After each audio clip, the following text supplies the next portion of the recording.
High atop the Himalayan mountains sits a small body of water. For most of the year, the lake's waters are frozen.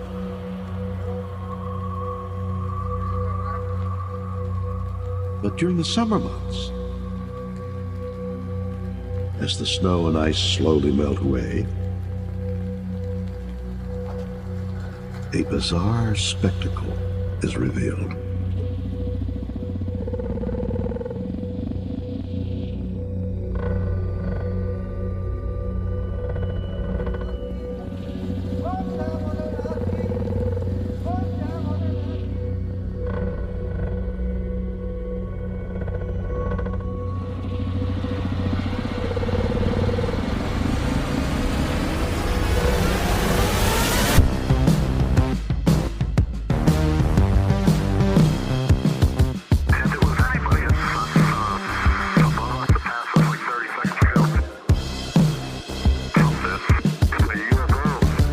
Welcome back, folks, to your favorite podcast, That Would Be Rad, the podcast that majors in 80s and 90s nostalgia, comic culture, all things paranormal, and minors in retro video games, tabletop RPGs, pre-internet mysteries, and raising our kids to be half as cool as we were back in the 80s.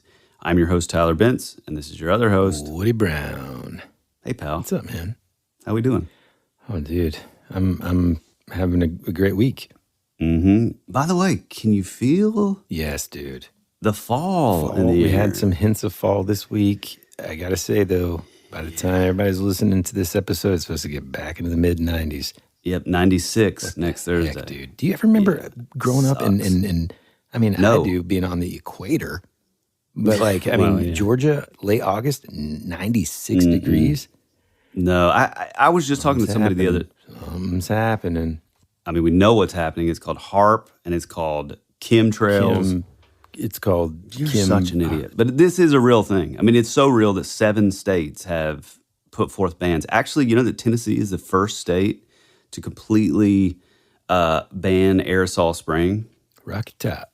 which is awesome. And what's crazy is I think it's been a year, and they said that some of the data already is that like respiratory illnesses are down, all kinds of stuff. The weather is completely different. Like, it's a real thing. I know it's a real thing. Yeah. No. Listen, so I was just having a conversation with somebody about, I remember like as a kid growing up, I mean, even as like in my 20s, if it even got like close to 90, I feel like it was like, holy cow, it's going to be blistering today. And like now it's like 90 is just like a normal, every day of the summer. Yeah, it sucks.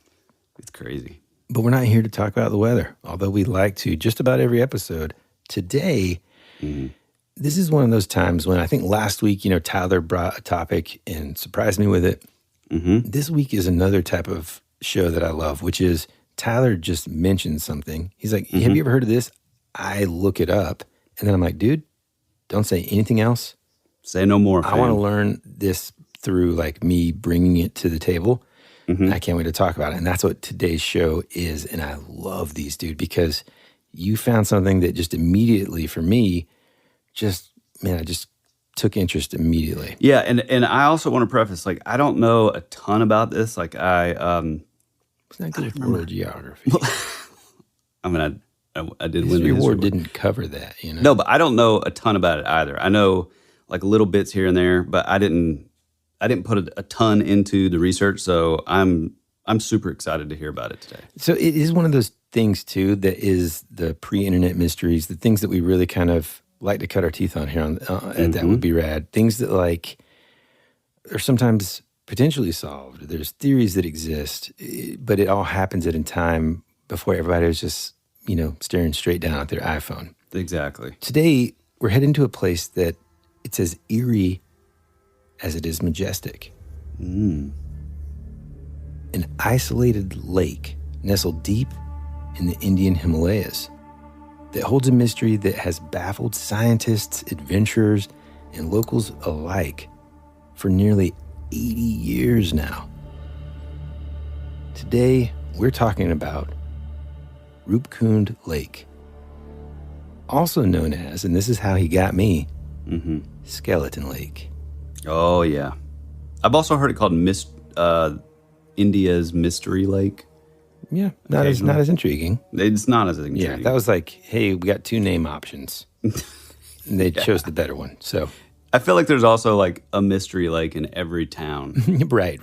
Every lake holds a mystery. But this Although we do have a real mystery lake. Yes, true. Yeah. Right on Lake Lanier, which is supposedly America's most haunted lake, which is crazy.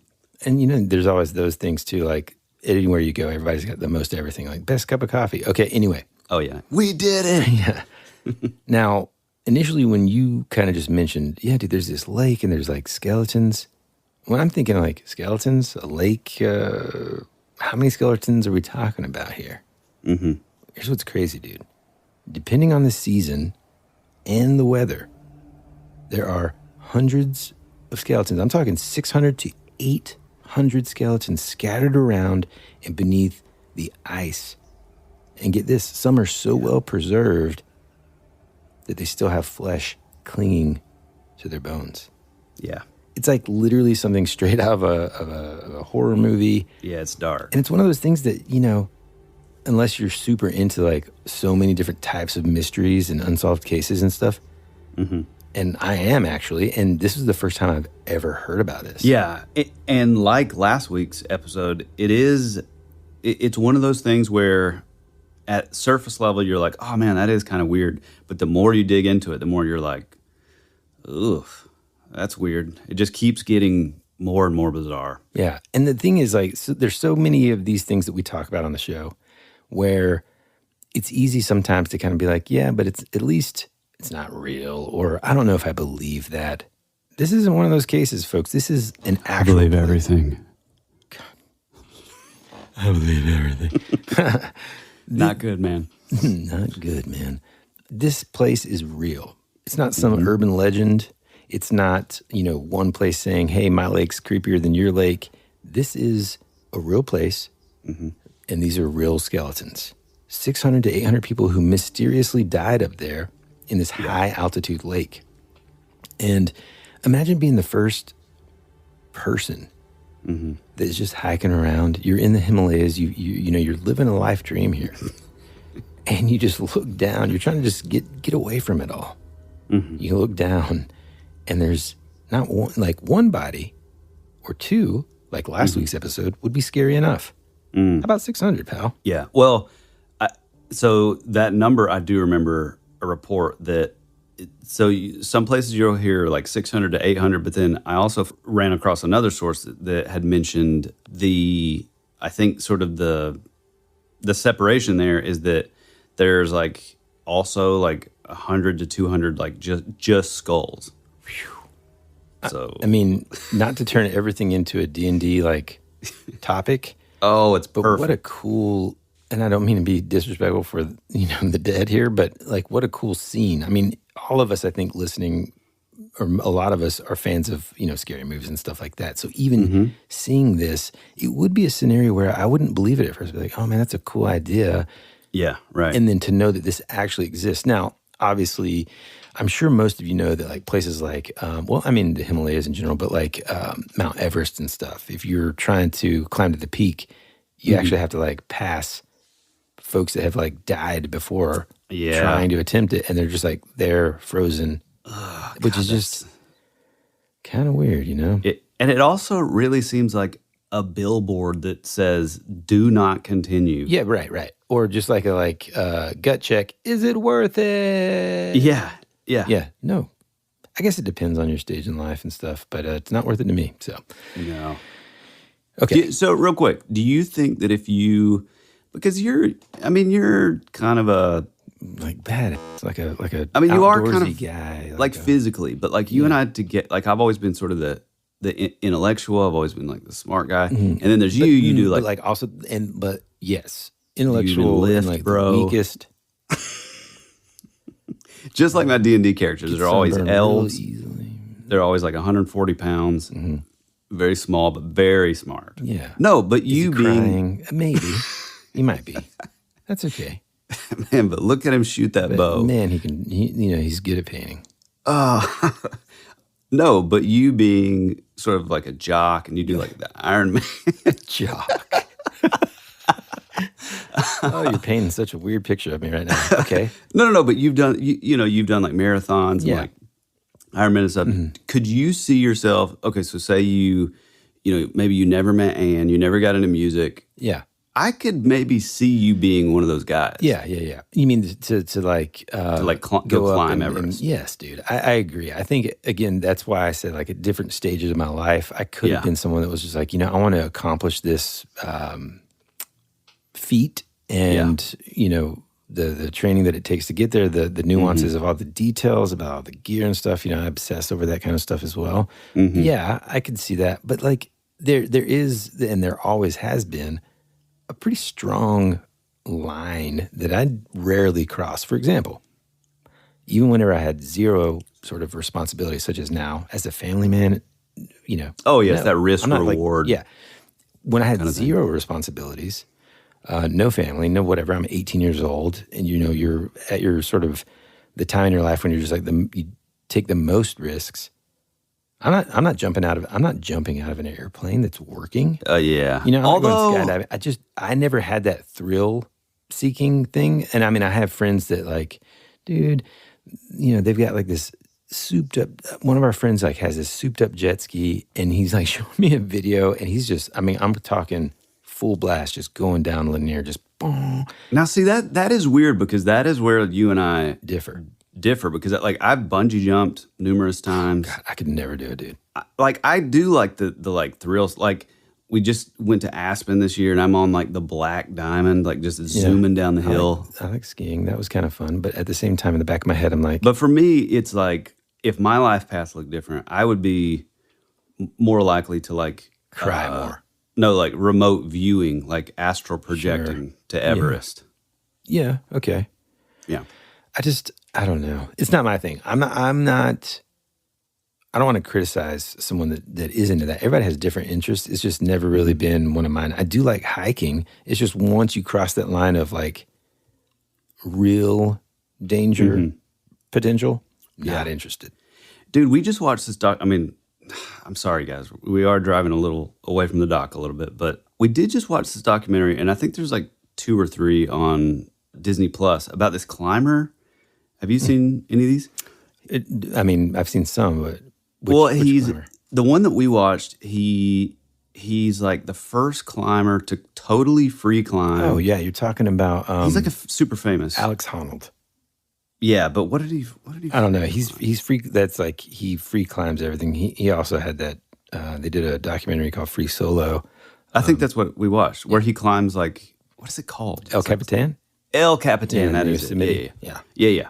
Which, man, like, go watch it if you guys are remotely interested, because like just showing like the sort of mental side of it is really fascinating. Like he starts doing it, he gets halfway up, and then he realizes that like he doesn't like it because like they're filming them or like filming him. And so he like completely comes back down and then redoes the whole thing like without even telling them. Yeah. And, I mean, like, I encourage anybody. So my brother-in-law is super into rock climbing, and years and years ago, man, probably like 15 years ago, there were these smaller, low-budget documentaries about climbers, and Alex Honnold was a very famous one back then. I mean, kind of like the guy that everybody was like, dude, this guy is crazy because of the free climbing aspect. And so for those of you that don't know, whenever you let's say climb up a mountain or whatever, you do so with a series of like, anchors that are either placed before by someone and you're like harnessed in and that kind of thing. Free climbing, it's literally you going up this mountain, and that's it. You fall, dead. You're dead. And it's fascinating to watch because, like Tyler was saying, the psychological component about it, you get to witness in real time. It's always different than, in a movie, but you get to witness him sort of like having a freak out moment. And it's like you're seeing somebody that you would assume maybe never has a moment like this. And then to see it happening is really fascinating, because not only is it just fascinating to see, it's like this is a guy who's the best at what he does. Yeah. He's up here, but he also freaks out, and then he does it anyway. No. Somebody's trying to tell you to get off the mountain. Well, his whole thing is like he if I'm remembering correctly. It's been a minute, but I think he didn't like the idea that he was like doing some sort of performance for the camera, and so he basically restarts without like before the sun's up. And I think he's like already begins like when the film crew even realizes that he's like, oh man, we got a haul butt up there. Yeah.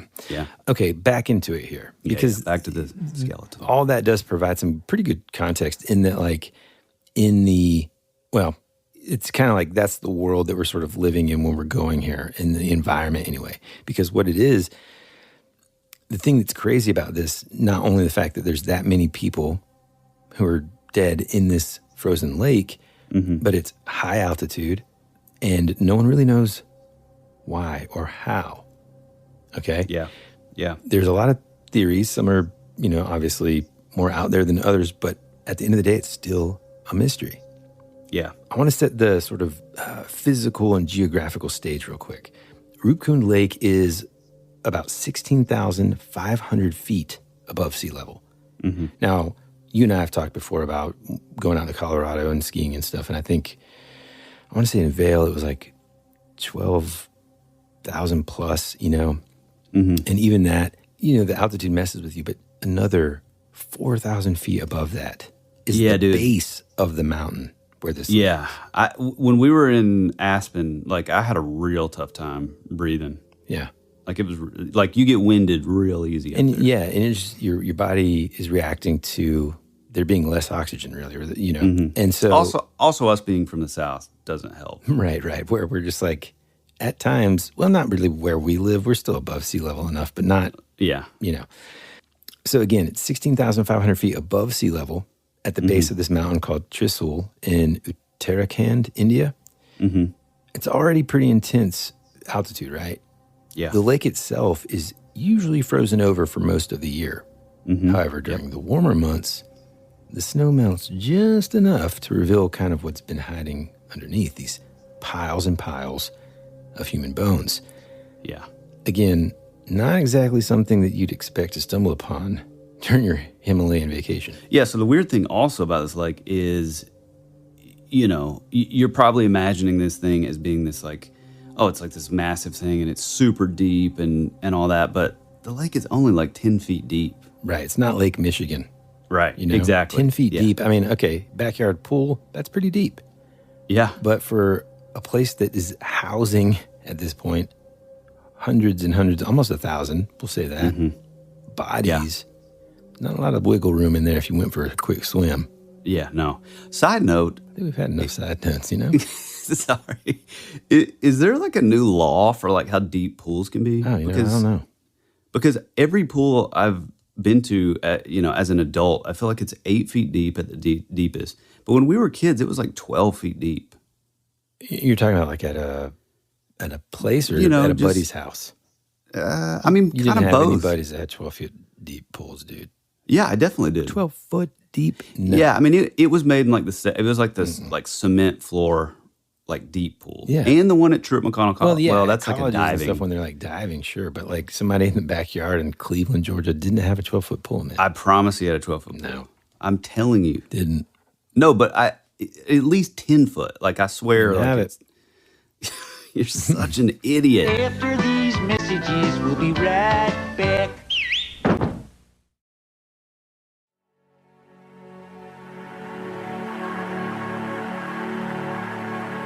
It's a pretty cool place if you're a Martian. Or a vampire. You think you really know what's happening around here, don't you? Is anyone out there? We're fighters for truth, justice, and the American way. Hey, this is Woody. And this is Tyler. And you're listening to That Would Be Rad. And now back to our show.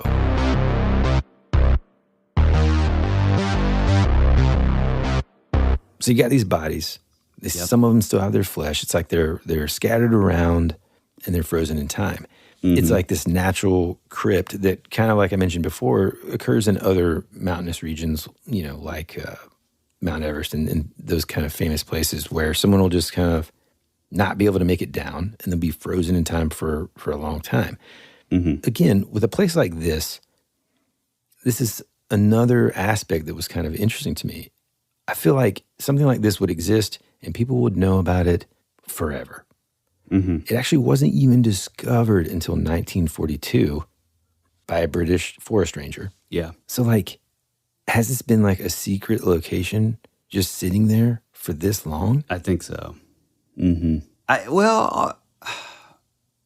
Yeah, I mean, surely like the locals would have been up in like the summer months because, obviously that would be like the prime time to, hike up that high. So sure, I feel like it's probably one of those things where the locals were kind of probably trying to keep this thing under wraps. Maybe, but then again, that sort of begs the question, like, why? Like midsummer vibes. Yeah, I know. That's kind of what it feels like. And so, Yeah. depending on the season, you're talking about this lake that, just like every lake shrinks and expands. And so sometimes they're hidden beneath the ice. So I think over time, it may have been easy to pass by and not notice it. And then this mystery gets unearthed almost every year. And, well, I think we should dive into like a quick theory. Okay. Because I think it's one of the first ones that they kind of came up with when they were first discovered. And it's kind of wild anyway. Initially, some of the folks thought that these could be the remains of a Tibetan invasion force that tried to cross the Himalayas back in the 19th century. This is that region of the world where there's a lot of like overlapping countries and stuff. You've got Tibet, you've got India, you've got other parts of Asia. And so a lot of skirmishes going back all the way to like, Genghis Khan and all these different invasions and wars and stuff. Well, this Tibetan invasion that they thought was back in the 19th century, and they figured, okay, maybe these soldiers got lost or stranded. Maybe it was a frozen lake, right? And they were just like, like sometimes at frozen lakes, it'll also have a layer of snow and it'll look just like the ground, right? And then for whatever reason, maybe they all sit up. I mean, imagine an army when you've got an invading force of, say, 600, 800 soldiers. You're setting up camp. That's a lot of room, but you want to be kind of like tight and close so that you can defend. You sit that on top once everything. It's like, oops-a-daisies. And then all of a sudden, it's so cold, they're trying to get out. Oh, God. And they just die. Yeah, Frozen I mean, hypothermia, especially up there, like imagine like 800 soldiers, just the ice breaking and just at once, boom. Yeah. I think the very original theory in the 50s was that they were World War II, like Japanese soldiers, like a troop of Japanese soldiers. Well, like I said, there's a bunch of different ideas because people are just trying to wrap their heads around, as we are right now. Right. How come there's this amount of people? Right. Why would they be here, right? And maybe, okay, were they stranded and they got frozen to death? The problem was around that sort of 19th century theory, the skeletons, come to find out, didn't date back to the 1800s. In fact, a lot of them are way older than that. Yeah, that's the cool part. We're talking about some of them, dude, that are potentially 1,200 years old. Yeah. This is I want to dive into the science a bit because we talked about how some of them were 1,200 years old. It kind of blows the Tibetan invasion, the 19th century Tibetan invasion anyway, out of the water. It blows the World War II Japanese force theory out of the water. This is really kind of where it starts to get pretty dang interesting. So back in 2004, and again, think about all the things like this that we don't know about that they're studying and happening now. Yeah. In 2004, I didn't know that scientists were studying this stuff. Anyhow. Oh, yeah. They decided to take a closer look at these skeletons using some modern forensic techniques. They wanted to answer these big questions. I found it in a scientific article and the study online, which is pretty interesting. They wanted to figure out, okay, who are these people? When did they die? How did they die? So they studied 38 different sets of remains, and here's what they found. It's actually kind of shocking. It turns out, kind of like I previously sort of alluded to here, that these people didn't all die at the same time. Some of them had been there for over 1,000 years. Yep. While others had died more recently, maybe even only a few centuries ago. Yeah, I think they were saying that like possible that even in like the mid 1800s, which is wild. And it's like, now, does that mean that this lake is essentially used over and over as a death site? Yeah. And if so, like, why? So initially, again, you come up on this lake. It's 1942. Yep. You're sailing the ocean blue. And right by the water. Yeah, right. You're thinking like, oh, well, all these people. Well, first off, that person that discovered them, there were less bodies apparently than there are now. I don't know. It's so bizarre, dude, to know that there's like newer, fresher bodies. And it kind of blows this idea again of like a single catastrophic event. It's not just an entire army force that just like, oh, we didn't know it was a lake, we fell in the water, or hey, we're stranded, we're lost, we don't know what to do, we died here. For whatever reason, the elements, wind, kind of pushes these bodies into the lake. Again, doesn't seem very probable, right? Yeah, and even like, so there's been like several studies, but the one you're talking about in the early 2000s, basically they still were thinking that they were all like of South Asian origin, and that was kind of all I think they kind of closed the case, and then it sort of reopened in the last 10 years or so. Yeah. I mean, I don't want to steal your thunder. Yeah, no. I mean, I think when they're trying to piece together all the different possibilities and theories and things to sort of test for blizzards, avalanches, for a large group of people, if I had to come up with a reasoning, that would be on the list. Okay, these people are hiking through, there's an avalanche, boom, they get stranded, they die, whatever. Again, it can't and hasn't, and it's just impossible for it to be a single catastrophic event. Right. Here's another twist. These skeletons, they weren't all from the same population. Some were South Asian, which makes sense given the region, of course. But some had genetic ties to Europe. Yeah. Most specifically, Eastern Mediterranean, like Crete. Yep. And what in the world were ancient Greeks and stuff doing up in the Himalayas? Yeah. It begins to open up like a whole new can of worms. But one of the things that we haven't really dove into yet on the show is the different, or I guess the renewed knowledge of how vast a lot of the ancient naval capabilities were, and how, in grade school and stuff. Oh, it was all a lie. Okay, I knew you were going to say that. I just mean, there were moments in even, let's just say the North American history that included like people of Viking descent coming all the way over here before, of course, Columbus and all them.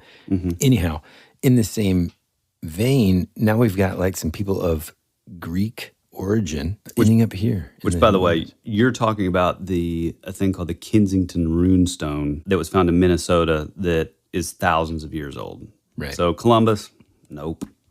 It kind of reminds me of like that and like some kind of plot line you would see in like an Indiana Jones movie here. You've got like all this group of adventurers from across the world mysteriously dies on this cursed quest. But, again, this is like when reality is stranger than fiction here. Oh, yeah. Because one theory is, well, maybe these people were a part of some sort of ancient pilgrimage. Maybe is it a religious pilgrimage?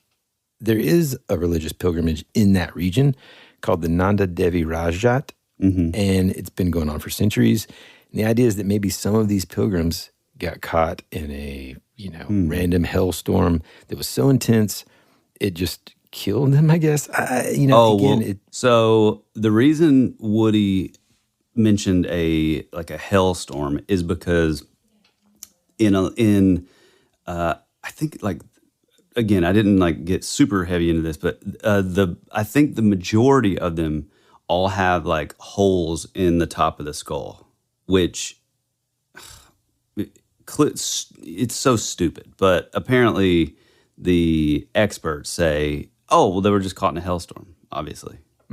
And also, one of the other things before... Well, hold on. It's not stupid. I mean, it's not stupid, but they have the same hole in the top of their skulls. Like, you're saying the only targeted hailstorm? No, it's just like, because what they're talking about too is we're talking about hailstones the size of baseballs coming down, right? Yeah, and yeah. So, like, there's, I guess the entry angle here isn't going to be extremely different. I didn't read anywhere exactly like the location on the skull, how that differed or anything like that. But the bottom line is, now I don't know if every single person. No. They didn't all, but I think it was the majority had holes in their skulls. Wow. The other thing too is, and this is the reason that I do think this is kind of, I mean, not necessarily like a lie, but I think a lot of these explanations that were given, a lot of times they're just so that they can just be like, oh, case closed, we figured it out, you know. But here's the thing: this is over the course of we at least know 1,000 years, right? And we have, in like not the initial case in 2000 where they did some of the DNA testing, but in the later, like, I don't know, I don't remember the exact date, but like 2000 or like 2015 or 16 or so, they redid they exhumed like 36 skeletons, I think, or 26 skeletons. Jack Skellingtons. And they found that there were quite a bit from like Mediterranean descent, like Greece. Right. There were South Asian. There were also Irish, along the British Isles, like that sort of. So it is like over the course of 1,000 years and like all over the map. So.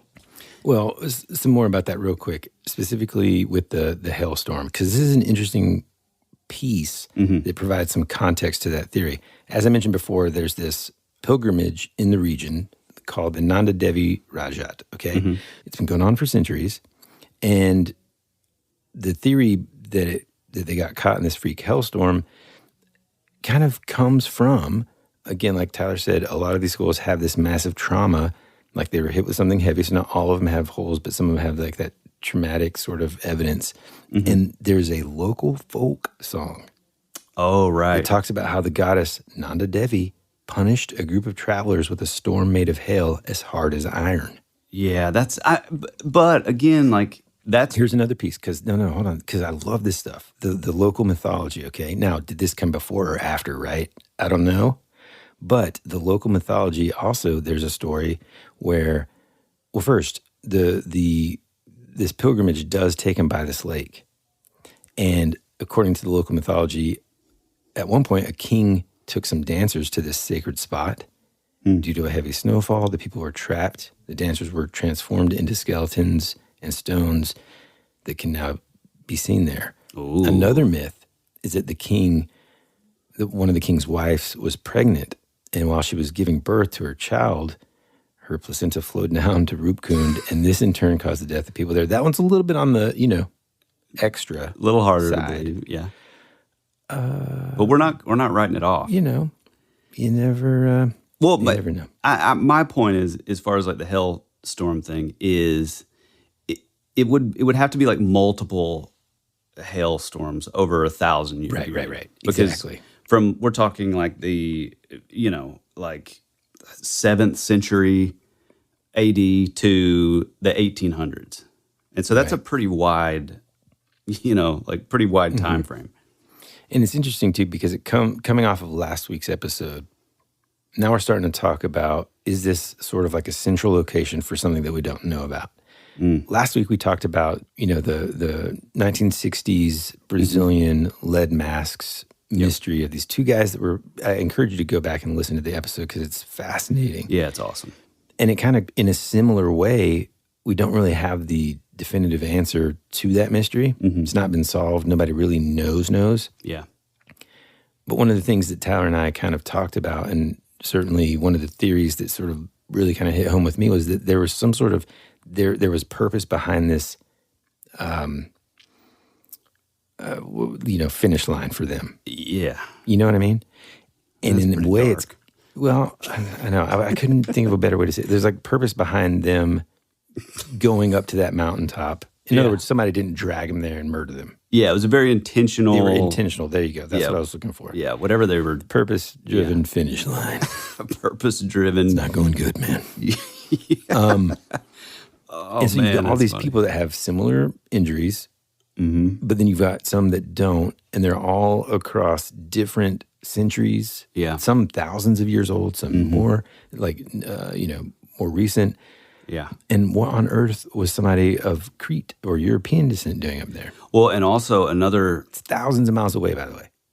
yeah, and also, I mean, just imagine like someone living in Crete being sort of transplanted into that area. It's the most like, it would be like somebody taken from like the Amazon jungle and thrown into like, Everest or something. It's like Right. it's not something that I'm not saying that it couldn't be like a pilgrimage, but it's a real like It's juxtaposition. interesting. Like, it's hard to kind of get that red thread and make it real an easy connection between somebody in Crete Yeah, right. learning about the Hindu pilgrimage Yeah. that occurs only in this local region.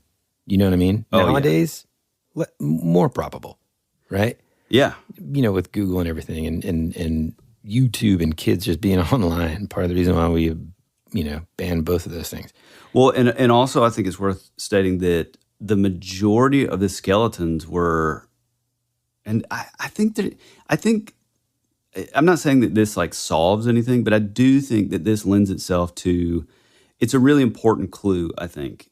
So the skeletons are also only between the ages of, well, not only, like the majority of the skeletons are between 18 and 35. And then, but then there's also a few bones here and there that are from like younger, like children, which, Yeah. I mean, that's awful, but. And see, that to me lends a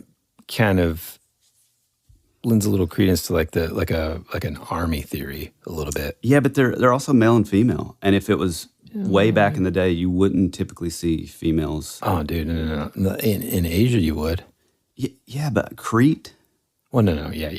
Well, I mean, only some of them were of European descent. I'm just saying, like, in general, it wouldn't just be all male. Oh, I see what you're saying. You're saying like possibly the females were the South Sure. Asian descent. Yeah, that makes sense. I mean, just as but again, they're all from different timelines and everything.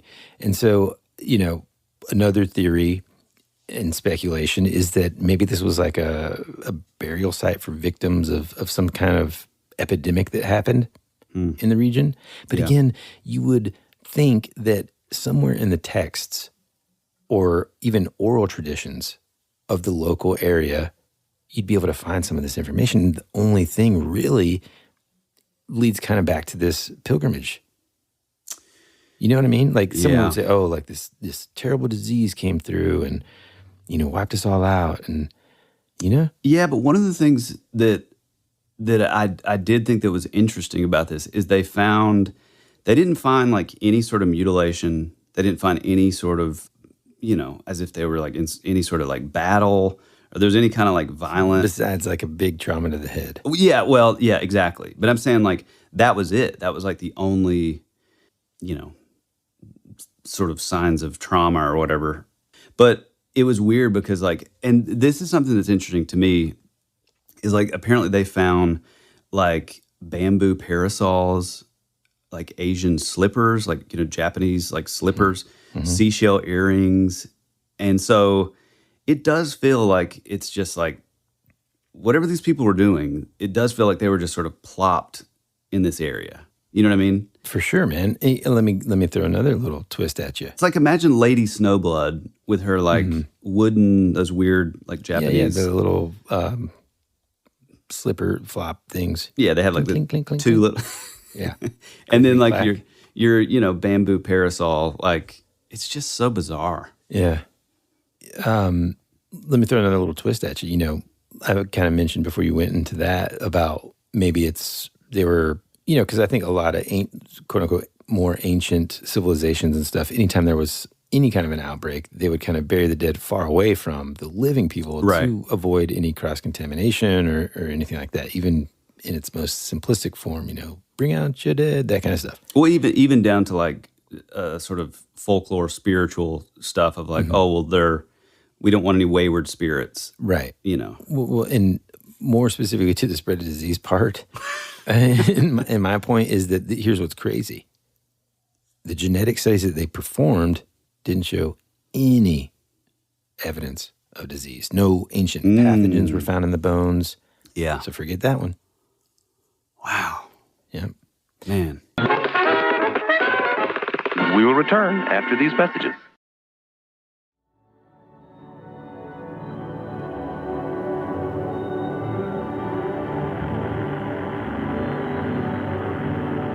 There's something out there waiting for us. And it ain't no man.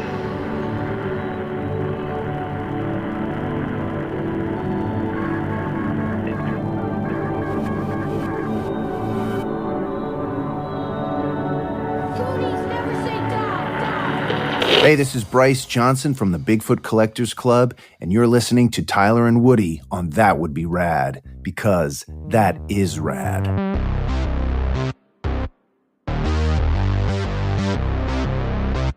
Okay, let's just say this is some sort of ritual or religious significance. Are these people coming here voluntarily? Mm-hmm. Knowing that they wouldn't come back, like potentially the lead mask folks? Or, is it this some sort of like ancient version of a suicide pact or ritual sacrifice? Or, no, I know Tyler's going to love this. Is it something more akin to I'm going to say it wrong. I'm trembling with excitement. Dyatlov Pass? Oh, yeah, Dyatlov Pass, yeah. How did I say it? You said it. That's fine. Dyatlov Pass mystery? Dyatlov, yeah. Dyatlov Pass mystery. Mm-hmm. It's one of my favorites. This is where, in short, because I'm sure we're going to do an episode on it at some point, where a group of people met some kind of mysterious force and died under some really bizarre circumstances. Mm-hmm. In that case, we still don't know what caused the deaths of those hikers in Russia. And I think we mentioned it when Bryce was on. I think so too, yeah. It is one of those that it's difficult to avoid hearing about anytime you talk about Bigfoot outside of the U.S. Oh, Bigfoot yeah. and Yeti and that kind of thing, because there's, theories that sort of surround that. Yeah. Is that what's going on here? Yeah, I that's interesting. I didn't even think of those. I would never have thought to put those two together, but it is interesting because it's like, okay, what if we didn't have the sort of the element of like water involved, right? And we just had these remains, would it be the exact same, super high strangeness involved with like the Dyatlov Pass, where, like there's just like numerous, and again, we're going to get, it's like a definitely worthy of its own episode, but highly, highly strange sort of evidence with the bodies. Yeah. And again, there's a lot of theories there that some make sense, and you can see how the evidence can lead them into that way. And some of it seems like a stretch, like they're, we'll get into it when we do that episode. But basically, now I'm at this point, as I'm learning about this, right, getting ready for the show, I'm thinking that kind of reminded me of that. Similarly, it's up in the mountains, it's snowy conditions, the potential of loss is a much smaller scale. I think there was like 8, something like that, 7 or 8 college kids or something. Yeah, I think, yeah. And so in this case, we're talking 600, 800 people from different times. Yeah. And so then it is like, there's got to be some sort of intention behind it. Is this, and I know this is just so random, but when I started thinking about some mysterious creature out there or group of creatures, is this their, I mean, it sounds so like stupid to say it like this. Is this is this their dining room? Do you know what I'm saying? Yeah. Like, in other words, like, is this where they hunt the region and they come here to kind of like, this is their dumping ground, their trash can? Yeah, but this is something that you're rarely ever going to hear me say. He hates it. No, I don't hate it. But again, I go back to the clue of like either from 18 to 35 was the typical age. So to me... Right, dude. But let's say somebody was examining your diet. Now, there'd be a fresh supply of Red Bull, Magic Mind, and like a beef of a certain age. You're not like, do you know what I'm saying? Yeah. Like if they're harvesting people, in this case, they're going to have a preference. They don't want old, Sally Thompson who's 75 and just like can barely hold it together. Yeah, but again, that's one of the things like... Oh, Sally Thompson. With the bones and stuff, there was no sign of mutilation or any sort of like cannibalism was. Yeah. Okay. So yeah. Okay. But I'm where I'm going is Maybe they suck the brains out. I said it. I mean, they could. Yeah. I do think that, I mean, I said like Midsummer earlier, but I think that it could be something similar to that. And I also think the sort of local religious traditions, and, you know, you were talking about Devi, what was it? I think like that mountain itself is like sort of representative of like some sort of like goddess that's tied to. Oh yeah. It's the goddess that the pilgrimage is for. Yeah. Nandan Devi. Nanda Devi. Yeah. And so I think that could definitely be tied into, I mean, especially if we're looking like 1,000 years ago, where you have these more primitive type population tribes of the area, where there is like a, hey, you know, we want safe passage up in the area, and, you know, here's our sacrifice to the goddess of the mountain. Yeah. You know, that kind of thing. And I think the goddess itself was Nanda. Nandan Devi is the mountain in India. Right. And it's the second highest mountain in India, by the way. Oh, wow. Yeah. I mean, also, I did just think of this, and I don't know if, I don't know what I think. I do think that the age is an important factor.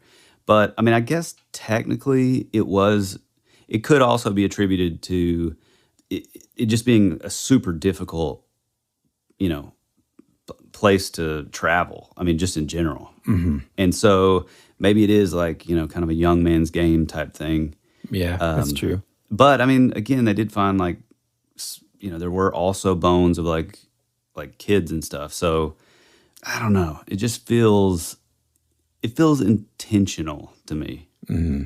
It does feel very like, and the thing is, I think like remote locations and a mystery, when you couple those two things together, it's real easy to sort of just go to that sort of like, well, it could be some like sort of strange, ancient, ritualistic practice that, you know, no longer exists and we're not privy to, you know? Oh, yeah. I mean, I imagine that a lot of that kind of stuff certainly exists within like the Native American or the, you know, indigenous peoples of North America and anywhere that we talk about this a lot, and it's part of our like a huge interest for us is the ancient indigenous people history and traditions and folklore that exists in our area.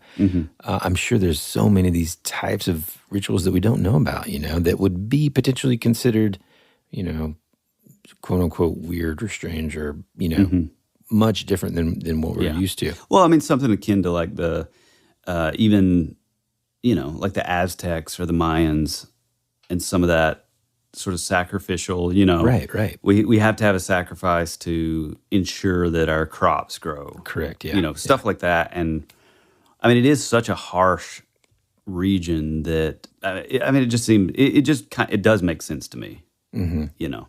And especially also real quick, just before you continue, is like, if it is over the course of like 1,000 years, it feels almost like a sort of an oral tradition passed on, a generational kind of thing. Yeah. Kind of like Midsummer, really. Yeah. You know? I mean, another thing that made me think of, just because I always do, is are these people actually from the same time? They just ended up here at different times.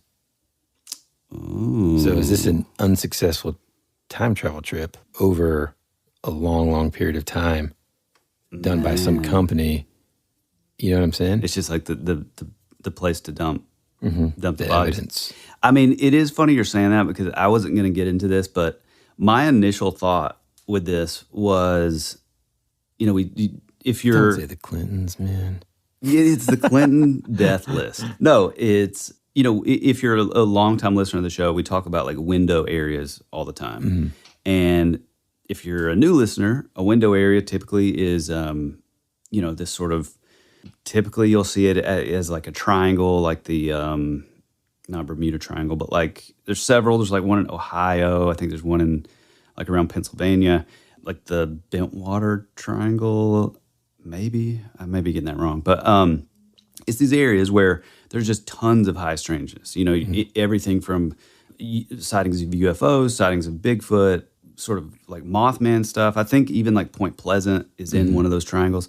And so my thing was like, well, what if this is something more along the lines of that? Like, what if this is some sort of like, I mean, I'm gonna get weird here, but what if this is like almost more like a portal type situation, like similar to what you were just saying about the time thing. And so maybe somehow these people from, way away from these, geographically, we're talking completely different types of populations. Right. They're just like popping into this reality, and maybe it's underwater. Yeah. Yep. Right. I mean, dude, there's just so many different, I knew you were going to say that. So that was like next on my list of like, maybe it's a window area. And just to add to your description of a window area earlier, it's kind of like, think of it as like a high, an area where there's like a high concentration of all these things happening, so much so that it's almost as if there's just a window or door, just like essentially just wide open in that area where all these things potentially would be coming from. You know what I'm saying? When God closes a door. Yeah, okay. And so that's certainly an interesting thought. And it would also help to explain, okay, well, the genetic makeup of this person closely resembles this. I also think, like, not to just lean back onto the time travel thing, but but I'm gonna. The world now, 2024, in comparison to 1942, just as a simple example, since we mentioned that year previously, is much more shoulder to shoulder sort of diverse than it was then. You could have grown up like in the 50s in some small town in Texas and never have met someone from Greece your entire life, right? By the time I was, growing up, it's like one of my college professors was from Greece. And the world is just much more, it's a melting pot. Yeah. And because of that, think fast forward, 100, 200, however many hundreds of years, like clicks in your mind as, okay, time travel could be real. And when I think it's going to be less than that, 'cause Tyler and I are going to be the ones that invent it. And then we end up on a hill down by the river. Okay.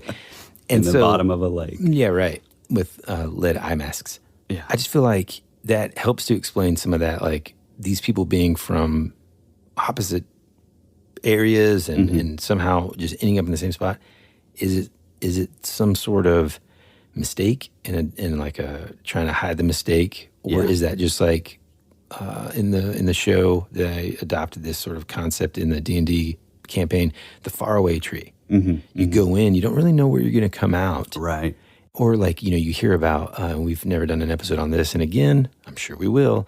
But like, what's it called, man? The the Manhattan Project. Yeah, okay, the Manhattan Project, right? You would hear about some of the people being like fused. Yeah, the SS into Eldridge. the freaking fuselage of this ship. Yeah, the Eldridge, exactly. And is that what this place is? Is that another one of these sites? Yeah, right. Or are these people from that? But then, like, again, because they're future, like, here's another part that I got to say before we really kind of button it all up. Many of the sort of things that they used, even back in 2004, the radiocarbon accelerators and carbon dating and all that, something recently that I read had to do with the shroud of Turin. And previously, on Lost, I'm just kidding. Previously, they had sort of dated it to be X, Y, and whatever the year was, and it sort of sounded like, well, maybe that wasn't. Well, they utilized more recently, I think within the last, I would say, month or so, this new technology that utilizes lasers and all this stuff to 3D model the thing, and also because I think in an effort to keep that, in this case, shroud more whole, they just like chose a piece of it. And so many of the arguments have been like, well, maybe that piece was like a repair, because you're talking about a microscopic piece of material, right? That you're carbon dating. Well, also the carbon dating is, as we get further and further, into the future, there's a lot of flaws in carbon dating. Yeah, it's not perfect. It's pretty darn good, but I say all that to say we're using, and this is 20 years ago, right? Yeah, That they right. did these studies. So 20 years have passed, Yeah. and I'm sure this isn't on the top of the list of things for people to figure out, to solve world hunger, as it Right. maybe shouldn't be, I guess. But Yeah. like, there's probably not a whole lot of people that are like, hey, you know what we need to figure out today? That lake. Yeah. So all that to say, like, back then, that's when they thought they were dated at. And it went back all the way into like 1800, CE. So potentially it could be more ancient than that. Oh, I see what you're saying. Yeah. It could be older. Yeah, because that's so. Like I said at the top of when we first started talking, like there was sort of DNA used in some of the dating and stuff in like the early 2000s, and then like I said, this new one, which would have been in the last like 5 to 10 years, they were able to tell. Okay, well, they're from like all over the map. They're from the Mediterranean, they're from Ireland, and that was like 10, 15 years ago. So that's like a big step. The thing, well, I'm not going to get into the Shroud of Turin because that's its own episode as well. No. It deserves its own thing, and it's really pretty interesting, especially this new stuff that's come out that kind of triggered that thought. But Well, the radiation stuff is wild. yeah, and dude, you're right. We could spend hours on it because there's so much new stuff that's just really, really interesting. Yeah. Even take the miraculous stuff out of it. Yeah. It's still a piece of ancient history, dude, that confirmed after this for sure. I mean, dude, it's just wild. It's really, really cool. Yeah. Tyler, for the most part, that's about as far as, well, for the most part, I think that's like the general idea of this place, the general theories, the main ones, I would say. The ones that are really kind of like the top 10 hits of, hey, what's going on here? Did you find anything like, I didn't really dive into more like either supernatural or paranormal connections here? Well, you know that I did. One of the things about this area in particular is it's kind of a UFO hotspot, which is pretty fascinating. And it is interesting because, so apparently like I think in the 90s, there was a big sighting that was corroborated by like multiple witnesses where they saw a humanoid, which is like one of my favorite types of UFOs, like these sort of flying humanoids. And it was floating. Hey, what do you mean by that? So like a flying, like basically Iron Maiden kind of thing? No, like well, possibly, but like something that's in the shape of just like a flying person. So like there's a ton of like Latin American sightings of these. That's right. Okay, yes, I got you. And a lot of people, like especially down there, like they just assume that they're like witches, which is kind of awesome to think about that. But no, it's like in the 90s, like a lot of people saw this flying sort of humanoid right above where the lake would be.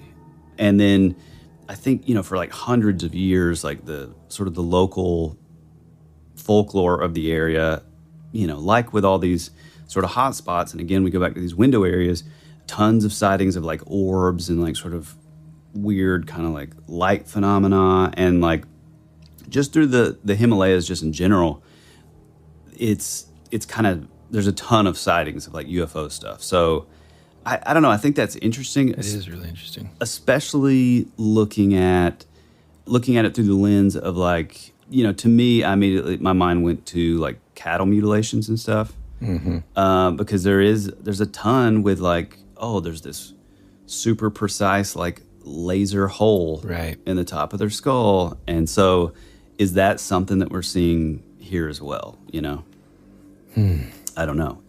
Or are these things being, we're just getting crazy over here, but, is it a situation where, hypothetically, say we are looking at the UFO thing, and even though I think Woody and I both have different sort of beliefs maybe now than we did at the beginning of the podcast, but nope, still time travel. Yeah.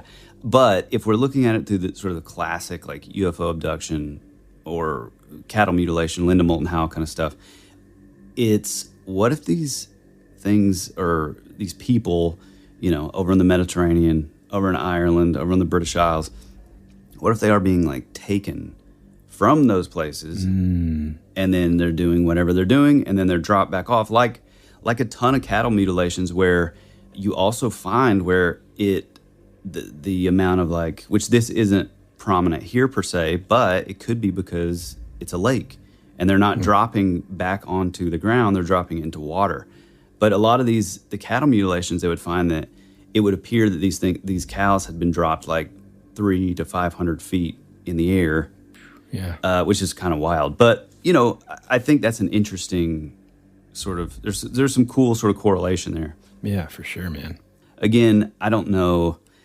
I still think it's possibly like a ritualistic. Yeah, I mean, what's cool, and I think I'm going to link the article that I found that it really cool. is the study of it, because if you can kind of get through some of the quote unquote more boring scientific language, it's extremely interesting and, to me, entertaining about their methodology and stuff. I mean, for example, they studied the differences in the diet, and they used, carbon and nitrogen isotope analysis of the femur bone collagen, because the femur bone collagen is determined by diet in the last 10 to 20 years of life. That's the kind of stuff that's amazing. I'm kind of nerdy about, that is just incredible to me, dude. Yeah.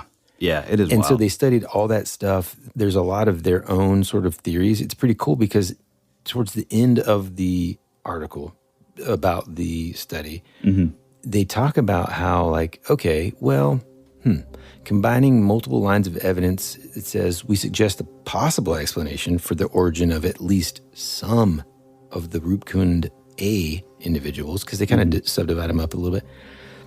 And Roopkund Lake is not situated on any major trade route. Right. But it is on a present-day pilgrimage route.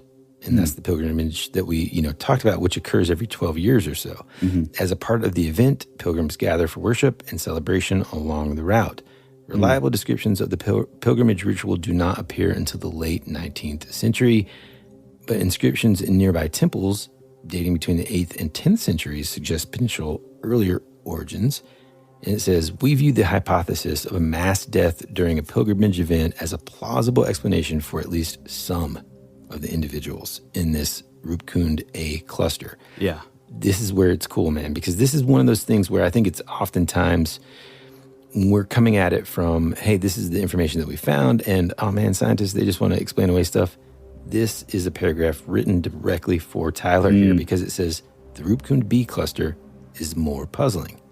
It is tempting to hypothesize that the Roopkund B individuals descend from the Indo-Greek populations established after the time of Alexander the Great, who may have contributed ancestry to some present-day groups like the Kalash. However, this is unlikely. And it goes on to just talk about, all these different lines of evidence and data that essentially we just have a mystery on our hands. And it's so cool because you can also, they have charts of the genetic makeup and origin of a lot of the individuals that they tested. Yeah. And dude, of course there's a higher population, or like if you could imagine like a heat map. Yeah, right. There's a higher concentration in the India area, but then it just spreads out, dude, all through like almost mainland China over to like Africa, Italy even. I mean, all throughout there. You know what I wonder? I wonder if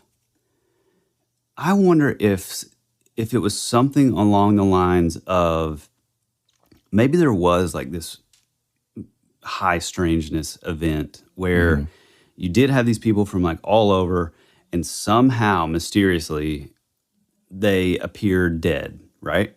And we're talking like way back. I could see like a primitive culture, and I'm not saying I don't even know. I'm not. Yeah, I'm speculating. Yeah. I'm not saying that the locals are. It would have been like a primitive culture, but so I could see this being this really bizarre event that like we can't explain. We'll probably never know. Maybe it was a extraterrestrial thing. Maybe it was like I go back to the Nephilim thing.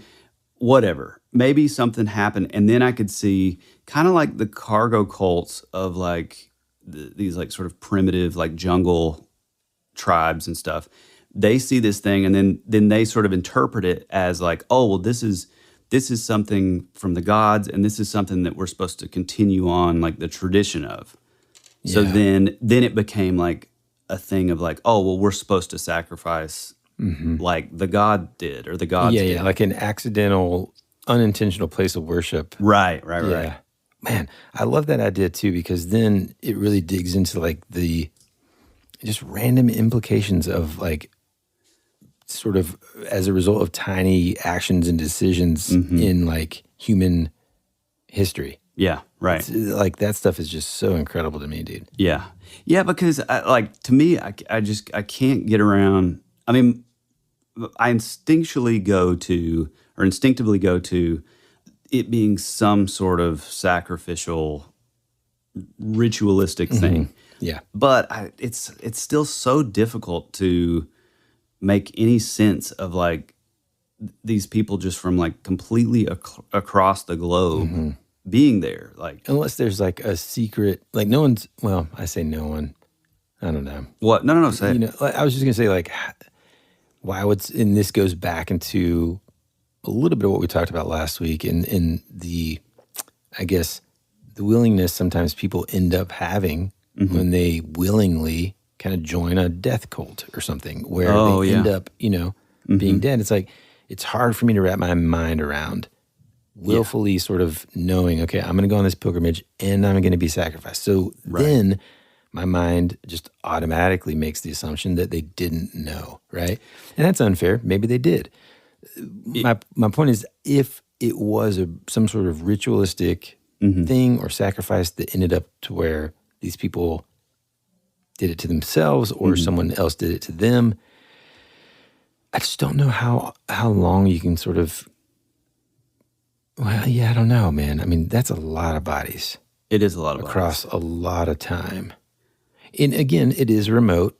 It's easier now. One of the concerns that many of these things that we're talking about now is like the tourism aspect of this, because like initially I sort of envisioned it as just like piles of, and it is in some way, but then it's sort of like as the lake expands, imagine instead of it just being like, oh, I'm walking on only bones, it's sort of like you're just walking along and then there's just kind of like a little stack cluster of just like random bones over there. Well, I think the hypothesis of like it being like a tourism. So one of the things, and correct me if I'm wrong. No, I didn't mean hypothesis. I meant people are going there now and they're messing stuff up. Oh, yeah. Well, apparently that was, I mean, this is the thing that sucks about it. Apparently back in like the 40s when that ranger discovered it, some of the stuff was like pillaged before it became like, an official site kind of thing. So so there's speculation as to like, man, there more than likely there was a ton of other stuff. So maybe jewelry or whatever that was. Oh yeah, that would sort of help with the trying to figure everything out.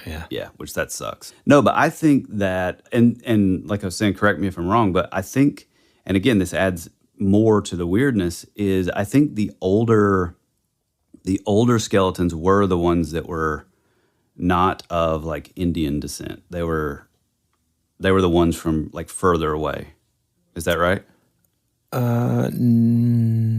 Or is it just sort of? I don't have the study pulled up in front of me exactly. I feel like that was one of the things, and that's why I kind of lean to it there being like something happened originally that was bizarre. So like, I think the picture you're painting mentally, for me anyway, is like, okay, you've got these ancient Greeks. They're just exploring. They're from a kind of a conquering nation historically. Anyway, maybe a general just like, I'm going to go this way.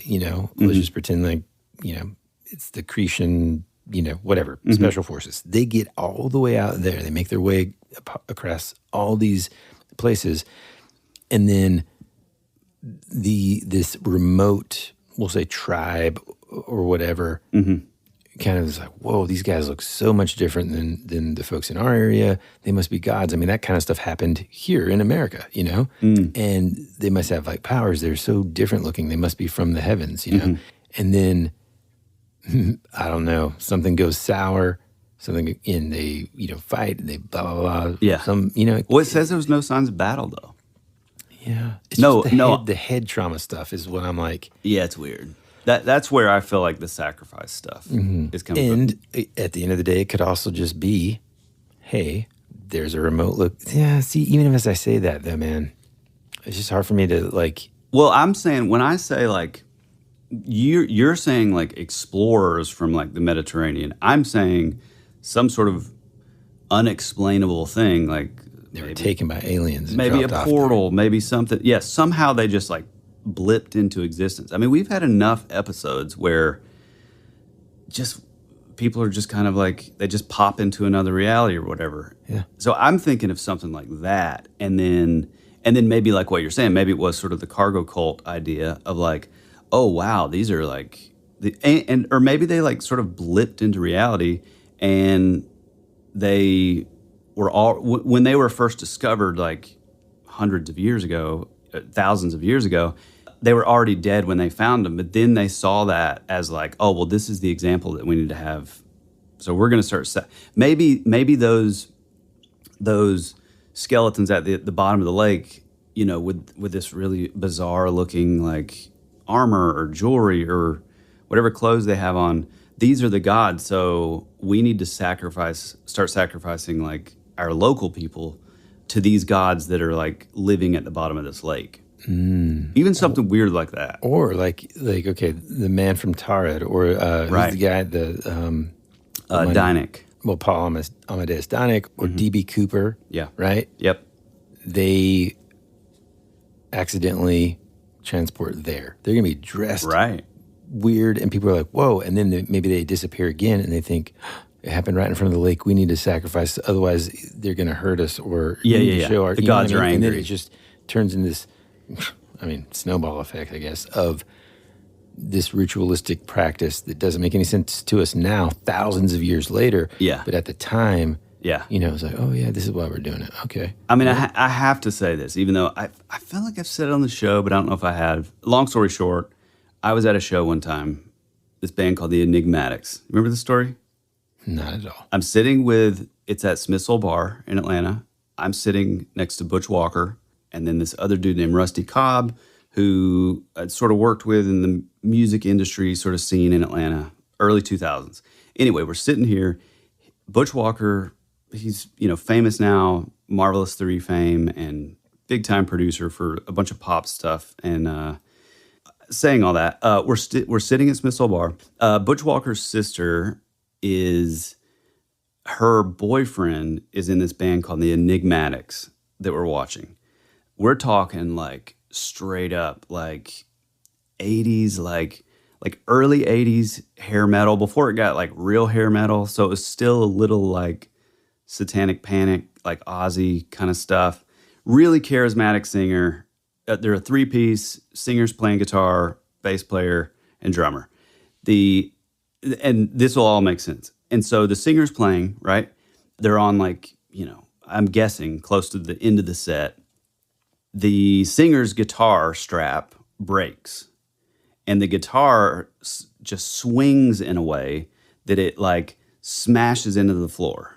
Well, the bass player, from his angle, it looks like, oh man, we're going wild here. We're smashing our gear. Yeah. He takes his bass off, smashes it into the drums. The drummer sees that as his sign, just kicks his kick drum right out in front of him, and just starts smashing all of his cymbals with like his cymbal stands. So my point is all of this was like a total accident because the singer's guitar strap broke. And from their view, from their perspective, they thought like, oh man, it's like he's doing like a Kurt Cobain where he's just smashing the shit up, Yeah. And so I'm thinking that like, I don't know, it could be a possibility that that's what happened with these people, that like the locals that you're seeing that were, I mean, if they were sacrificed, the people that were more like from a local, sort of the local region, that was just sort of in response to like an actual like weird situation that happened years ago. Yeah, it's a more localized version of like the butterfly effect in a way. Like one small action that's leading to everything else, that happens. And now I do remember that story because we always used it as a hilarious. Oh God, it was so funny, dude. Situation. Yeah. I mean, and it happened. I mean, it happened so fast. But being out in the crowd, you had like, we're doing this, a perfect view of it, and God, it's still one of my favorite memories. I can still see probably the whole one thing. of their like least favorite. Like for sure. Context, I'm sure they're just kind of like, God, they're listening now, and we're gonna see them, and we're gonna ask, hey man, how's it going? How's it going? It's not good, man. Anyways, this is one of those mysteries that I'm so glad we did because it really is and represents sort of the stuff that we used to love as kids. Like, you pick up a random book and you read about this and you're like, man, that's so bizarre.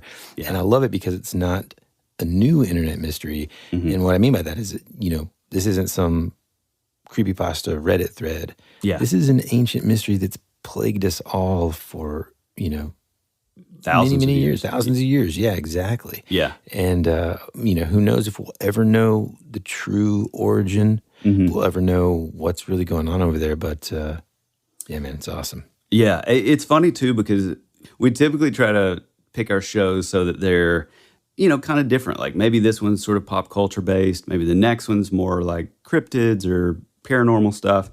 And so I'm thinking, this is going to be completely different from the lead mask case. After we're getting out of this, dude, I mean, it's such a similar thing. There's no sort of, the case has never been solved. It's these weird, mysterious deaths that like have no explanation whatsoever. And it's super cool when there's that synergy. But I think what we've said before, and I'll end it with this, what we find out as we dive deeper into all this stuff, there's a lot of connective tissue. Oh, yeah, big time. And if you would like to leave your connective tissue, head on over to Instagram, drop us a comment. If you want to tell your own story, or maybe you've had your own sort of paranormal encounter, shoot us a DM or shoot it to thatwouldberadpod@gmail.com, where you can, write an essay. Give us, your localized like urban legends or cryptids or something that you've heard that you think is really cool that's sort of centered around your area that you think maybe, nobody else has heard of outside of it. We love that stuff. Even better, head on over to That Would Be Rad podcast. Head on over to thatwouldberadpodcast.com, where you can basically leave your own voicemail, and hopefully it will, or possibly it will end up on a future episode with, cool sound design, and we'd be able to, you'll be part of That Would Be Rad history. We love that stuff. If you want to support the show, the absolute best way to do it is to become a member of our Patreon, The Rabbit Trail. It's kind of more of what you love. If you love the show and you feel like you're not getting enough, it's more of that. It's a little looser, a little goosier, recorded later at night. And so it's also just such a great way for you to support the show, man. Say thank you. Because, yeah, it keeps the train on the tracks. It's hard out here for a pimp, It is hard out here for a pimp. We got some new news coming up for merch. Yeah, we got a lot of great things in the works. So stick with us. Give us a 5-star review. Tell a friend about the show. And I guess that's about it. You got anything else, Woody? I think that's it, man. All right. Well, we love you. We appreciate you. And as always, be rad. That's the way it goes.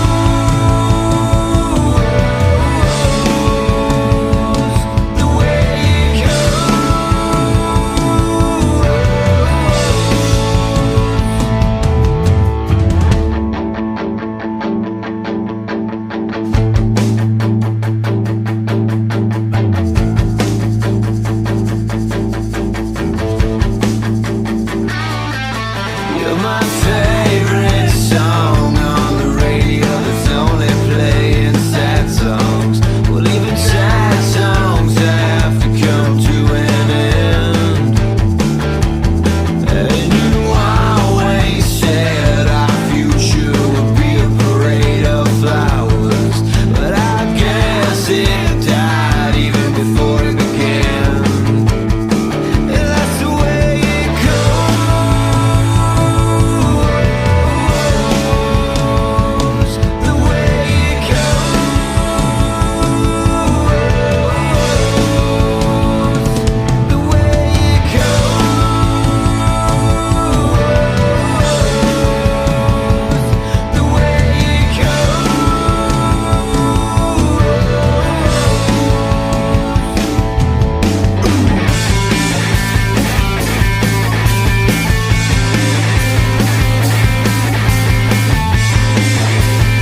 clouds in a time where I just needed some sunshine.